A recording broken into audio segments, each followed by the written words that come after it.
Hello, I am वरना and आज हम बात करेंगे कि सीए फाउंडेशन जो मई अटैम्प्ट होने वाला है उसको उसकी प्रिपरेशन हम कैसे करेंगे। जो मैं भी देने वाली हूँ मई अटैम्प्ट। मैंने कैसी प्लानिंग की है और आपके साथ मैं इसे शेयर करती हूँ। आप अपने अकॉर्डिंग उसे फॉलो कर सकते हैं या उसमें मॉडिफिकेशन के साथ फॉलो कर सकते हैं।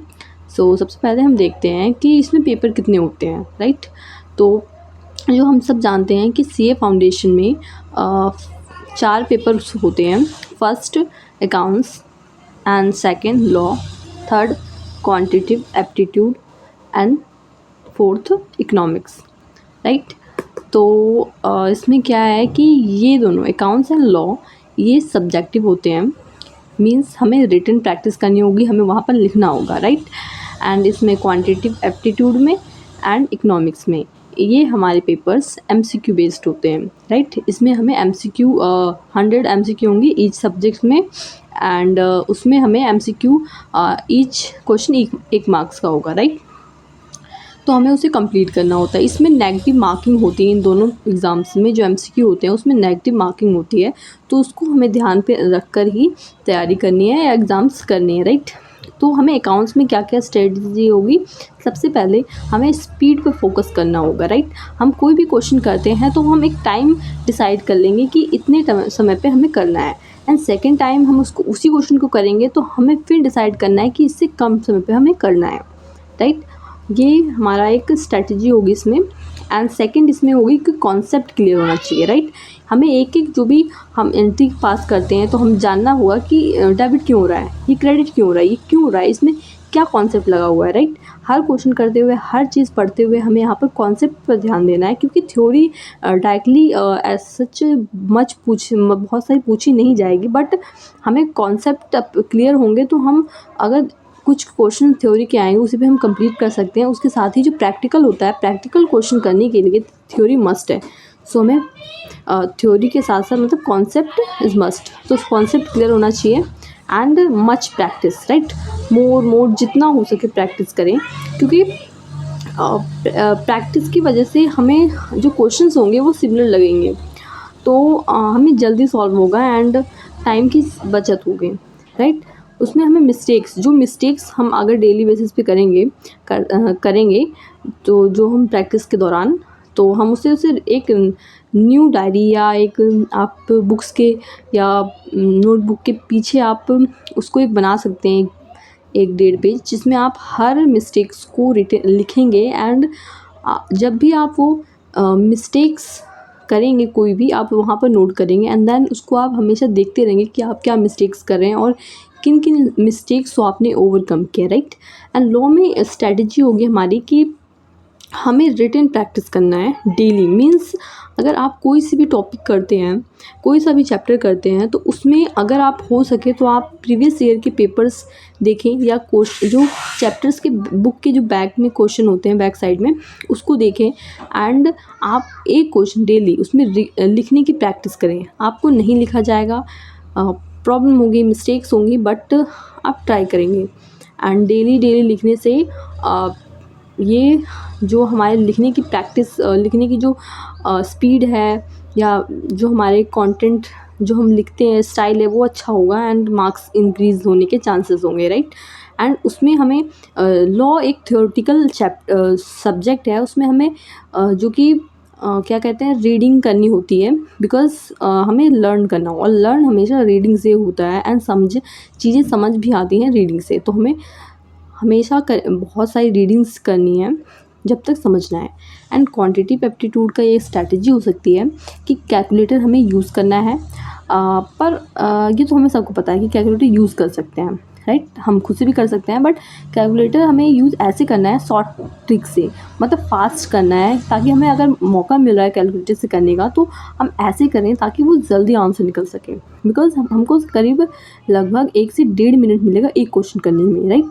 तो हमें इसी हिसाब से करना है कि फास्ट हो जाए और डेली बेसिस पे हमें कैलकुलेटर यूज़ करना होगा, बिकॉज हाथ बैठ जाए ताकि, राइट। हमें डेली प्रैक्टिस भी करनी होगी, बिकॉज जितनी टाइप ऑफ क्वेश्चंस हम इस सब्जेक्ट से करेंगे उतना हमारे लिए ईजी होगा, बिकॉज ये मैथ्स, एलआर एंड स्टैट्स का एक जो कॉम्बिनेशंस हैं, और इसमें जितनी क्वेश्चन करो उतना ही कम है, तो जितना करेंगे उतना ही अच्छा होगा। सो ये करना है। एंड इकोनॉमिक्स में क्या होगा कि इसमें चीज़ें ये अच्छा है बिकॉज ये दोनों अच्छे हैं क्योंकि एमसीक्यू है, मतलब हम गोले बनाने हैं, हमें लिखने की प्रैक्टिस नहीं है, अगर हमें लिखा नहीं जाता तब भी ये दोनों पास कर सकते हैं हम। बट इसमें क्या होगा, इकोनॉमिक्स में हमें लर्निंग पर ध्यान करना होगा, राइट, क्योंकि किताब के किसी भी कोने से क्वेश्चंस आ सकते हैं। तो सबसे पहले हमें रीडिंग्स करनी है, जितनी हो सके उतनी रीडिंग्स करें। रीड करते करते हमें चीज़ें लर्न हो जाती हैं, राइट। और इसमें हमें ऐसा बहुत ज़्यादा लर्न करने पे जोर नहीं देना, हमें सिर्फ ध्यान देना है कि हमें कॉन्सेप्ट क्लियर हो, चीज़ें समझ आएँ, कीवर्ड्स हमें फोकस करना है, उस पे याद होना चाहिए, कीवर्ड्स हमें समझ आने चाहिए। हमें मतलब एग्ज़ाम्स में हम देखें तो हम पहचान जाएँ कि किस चैप्टर से, किस बुक से, मतलब किस टॉपिक से आया, राइट। तो हमें रीडिंग्स करनी होंगी। एंड जो एग्ज़ाम्स हैं वो फाउंडेशन, सीए फाउंडेशन का, वो स्टार्ट हो रहा है 15 मई से, ठीक। तो फर्स्ट एग्ज़ाम अकाउंट्स का ही होता है, राइट। फिर हमें एग्ज़ाम्स के बीच में, इन सभी एग्ज़ाम्स के बीच में ओनली 1 डेज़ का हमें टाइम मिलता है। तो हमें एक शॉर्ट नोट्स भी बनाने होंगे ताकि हम 1 या 1.5 दिन में उसको पूरा कर सकें, राइट। तो ये है। एंड जो सीए फाउंडेशन है वो 15 मई से हमने स्टार्ट होगा। तो अभी हमारे पास आज है 31 जैन, ठीक है, जनवरी है। तो अभी से हम आज का दिन तो निकल गया मान लो, एंड देन हमारे पास 90 डेज़ बचते हैं बिकॉज जैन का महीना ख़त्म, ये फेब हो गया, एंड मार्च अप्रैल। इसका अगर हम एवरेज मतलब हम अगर मोटा मोटा निकालते हैं तो 30 दिन बना देते हैं, एंड ये 90 दिन हो जाएगा, राइट। हमारे पास 90 दिन है, इनमें हमें क्या करना है कि और प्लस में 15 डेज़ भी हैं। तो हम अगर मैक्स हम खुद को बाउंड करेंगे कि इसको हम 90 ना लेकर हम इसको 80 लेंगे, राइट। हमें 80 दिन में हमारे सारे जो भी चैप्टर्स हमें कंप्लीट करने हैं, राइट। हमें नोट्स प्रिपेयर करने होंगे, and practice, of course practice भी। एंड हमारी जो भी प्रैक्टिस होती हैं, और हमें रिटन प्रैक्टिस, जो भी हमें सब कुछ करना है। हमें लर्निंग पे भी ध्यान देनी है, राइट। एंड रीडिंग हमें इन 80 दिन में टोटल 80 डेज़ में हमें इसे कंप्लीट करना होगा। बिकॉज़ जो हमारे पास 90 दिन थे, हम उसको 80 बना दिया, हमारे पास 10 दिन और बच गए, राइट। 10 दिन, 15 और 10 दिन, मान लो 25 दिन है ये, 25 दिन है ये। तो 25 दिन है। अब इसमें हम क्या करेंगे, हमारे जो भी हमने इन 80 दिन में जो भी पढ़ाई की है, 80 दिन में जो भी पढ़ाई की है, उसको हम रिवाइज़ करेंगे, रीड करेंगे, हम लर्न करेंगे, हम सब कुछ करेंगे इन 25 दिन में, क्योंकि हम प्रैक्टिस करेंगे पीवाईक्यूज़ से। एंड ये हमारे 25 दिन वेरी इंपॉर्टेंट होंगे। सो हमें यहाँ पर निकालना होगा क्योंकि मस्ट है, राइट। 15 दिन में भी हो जाएगा, बट आप 25 दिन निकालने की कोशिश करेंगे। एटलीस्ट आप 20 डेज़ तो निकाल ही लें, राइट। ये मतलब निकालना पड़ेगा क्योंकि ये बहुत हार्ड हो चुका है अब। बिकॉज़ 100 स्टूडेंट्स एग्ज़ाम्स देते हैं, उनमें से करीब सिर्फ थ्री स्टूडेंट का ही क्लियर होता है। सो हमें हार्ड वर्क करना होगा। सो अब हम देखते हैं कि सिलेबस क्या क्या है। This is syllabus and C foundation का। So first of all accounts का है, एंड अकाउंट्स में आप देख सकते हैं कि theoretical framework, accounting process, bank reconciliation, and BRS जिसे कहते थे 11th में, एंड इन्वेंटरीज है, depreciation, bills of exchange, final account, sole proprietor का, NPO, एंड इनकम्प्लीट रिकॉर्ड का है, अकाउंट्स बनाने हैं, partnership and LLP, and company account, right. तो ये थोड़ा सा न्यू है, राइट। और हमारे बैच में जो था 12th में ये रिलेटेड था, तो हमें ये करना होगा। एंड उसके साथ ही जो कि इनकम्प्लीट रिकॉर्ड्स, ये भी हमारे लिए थोड़ा सा नया हो सकता है, बट सिमिलर टाइप्स का है। एंड कंपनी अकाउंट्स हमने कर रखा है। सो इसमें ये सब्जेक्ट्स ज़्यादा हार्ड नहीं है, बिकॉज़ जो अधिकतर जो सिलेबस हैं वो हमने कवर कर रखा है इन प्रीवियस हमारी क्लासेस थी, जो 11th थी, 12th थी, right.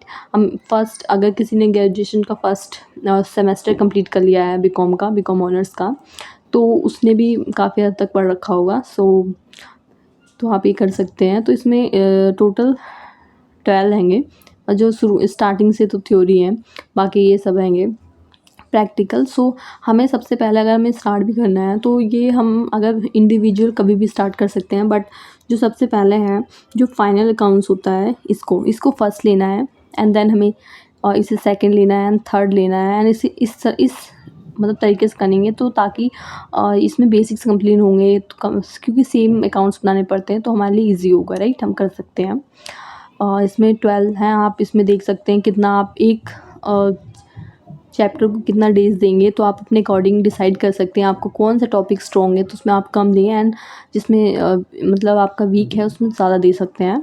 And then business law का है, जो कि अगर आपने जो कि पूरा बिल्कुल नया है, जो 12th से आ रहे हैं वो बिल्कुल नया है उनके लिए सब्जेक्ट, बट हमने ग्रेजुएशन अगर सेमेस्टर 1 कंप्लीट कर लिया है, हम सेकंड सेमेस्टर में हैं, तो बीकॉम ऑनर्स कर रहे हैं, बीकॉम प्रोग्राम कर रहे हैं, तो आपके लिए थोड़ा सा इजी हो सकता है बिकॉज़ आपने एलएलपी कर रखा है, राइट, एंड आपने सेल्स ऑफ गुड्स एक्ट कर रखा है, एंड इंडियन कॉन्ट्रैक्ट एक्ट कर रखा है आपने।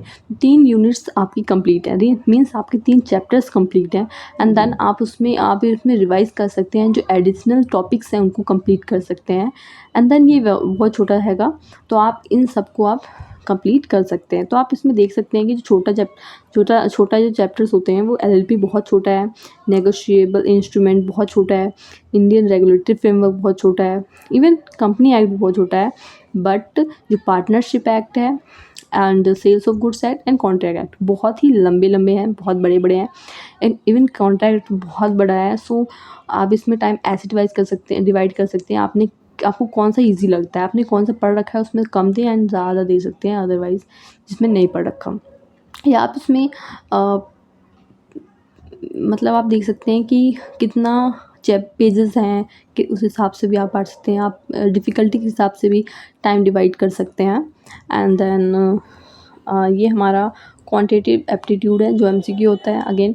सो ये दोनों क्या कहते हैं थियोरेटिकल होंगे, मतलब हमें ऑब्जेक्टिव नहीं होंगे, सब्जेक्टिव होंगे, हमें इसमें लिखना पड़ेगा, और इकोनॉमिक्स एंड क्वांटिटेटिव एप्टीट्यूड में हमें एमसीक्यू करना होता है, राइट। इसमें जो क्वांटिटेटिव एप्टीट्यूड होता है उसमें 3 पार्ट्स होते हैं।